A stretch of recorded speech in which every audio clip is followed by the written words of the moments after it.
সরকারি forest range পর্যন্ত রাস্তা অবিলম্বে মেরামত করতে হবে।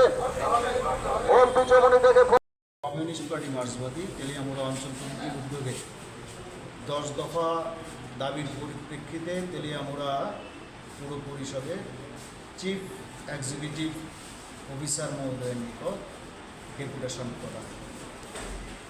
আমাদের ডেপুটেশনের দাবিগুলোর উনি যৌক্তিকতা স্বীকার করেন এবং প্রত্যেকটা দাবি গুরুত্ব সহকারে শোনেন। উনি আশ্বাস দিয়েছেন যে এই দাবিগুলো পূরণের জন্য যথাযোগ্য ব্যবস্থা উনি গ্রহণ করবেন। আমরা বলেছি আমরা আগামী আগস্ট মাসে আমাদের এই দাবিগুলো কতটুকু পূরণ হলো আর যেগুলো হলো না কেন হলো না তার টোটাল বিষয়টা নিয়ে আবার ওনার সঙ্গে আমরা আগস্ট মাসে মিলিত। মূল দাবি কি? আমাদের 10টা দাবির মধ্যে প্রথমত